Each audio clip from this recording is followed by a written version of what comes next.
అందరికీ నమస్కారం. ఈ 9వ తేదీన మాజీ ముఖ్యమంత్రి వర్యులు శ్రీ వైఎస్ జగన్మోహన్ రెడ్డి గారు నర్సీపట్నం రాబోతా ఉన్నారు. మన ఉత్తరాంధ్ర రాబోతా ఉన్నారు. మన కోసం, మన ప్రాంత అభివృద్ధి కోసం, మనకు జరుగుతున్నటువంటి అన్యాయాన్ని ప్రశ్నించడం కోసం ఈరోజు మన నాయకుడు శ్రీ వైఎస్ జగన్మోహన్ రెడ్డి గారు మన ఊరు రాబోతా ఉన్నారు.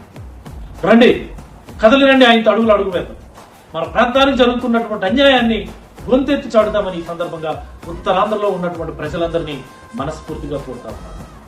ఒకసారి ఆలోచించండి, మన ఉత్తరాంధ్రకి జగన్మోహన్ రెడ్డి గారు ఇచ్చినటువంటి ప్రాజెక్టు, మూలుపేట దగ్గర పోర్టు, భోగాపురం దగ్గర ఇంటర్నేషనల్ ఎయిర్పోర్ట్, విశాఖపట్నంలో ఉన్నటువంటి హార్బర్ ఆధునీకరణ, శ్రీకాకుళంలో బొడగట్లపాలెం దగ్గర ఒక హార్బర్, అనకాపల్లి జిల్లాలో పుడిమడక దగ్గర ఒక హార్బర్, విజయనగరం జిల్లా ఒక మెడికల్ కాలేజ్, పార్వతీపురం జిల్లాలో ఒక మెడికల్ కాలేజ్, సాలూరులో ఒక గిరిజన విశ్వవిద్యాలయం, అరకు జిల్లాలో పాడేరు దగ్గర ఒక మెడికల్ కాలేజ్, అనకాపల్లి జిల్లాలో ఒక నర్సీపట్నం దగ్గర మరొక మెడికల్ కాలేజ్.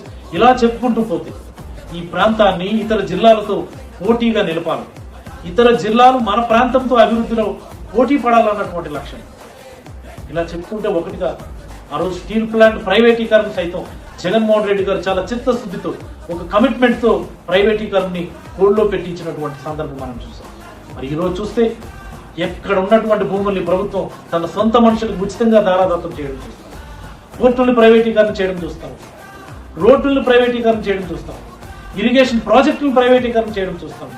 చివరికి జగన్మోహన్ రెడ్డి గారు కట్టించినటువంటి మెడికల్ కాలేజీలు సైతం ప్రైవేటీకరణ చేయడానికి ప్రభుత్వం కుట్ర పన్నుతా ఉన్నారు. ఉత్తరాంధ్ర అంటే ఎప్పుడు వెనుకబాటే, ఉత్తరాంధ్ర అంటే ఎప్పుడు మౌనంగా ఉండిపోవడమేనా? రండి, గొంతెత్తుదాం, మనం ఉద్యమించాల్సినటువంటి సమయం ఆసన్నమైందని ఉత్తరాంధ్రలో ఉన్నటువంటి ప్రజలందరినీ నేనైతే మనస్ఫూర్తిగా కోరుకుంటా ఉన్నాను. ఈ 70 సంవత్సరాల స్వాతంత్ర భారతదేశం, ఈ 70 సంవత్సరాలు సుమారుగా ఆంధ్ర రాష్ట్ర అవతరణ తర్వాత చంద్రబాబు గారి 14 సంవత్సరాల ముఖ్యమంత్రి పరిపాలనా సమయంలో ఒక్కటంటే ఒక్క ప్రభుత్వ మెడికల్ కాలేజీ ఇవ్వలేదు సరికదా.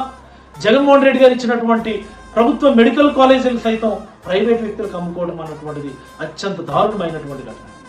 ఇప్పటికీ కూడా మనం గొంతెత్తకపోతే, ఇప్పటికీ కూడా మనం పోరాట బాటలోకి మనం అడుగు వేయకపోతే ఉత్తరాంధ్ర ఎప్పటికీ కూడా వెనుకబాటులో ఉండిపోయేటటువంటి దౌర్భాగ్య స్థితిలోకి ఈరోజు మనం రావటం జరిగింది. ఈ సందర్భంలో మన కోసం వస్తున్నటువంటి మన నాయకుడి పర్యటన మనం విజయవంతం చేద్దాం.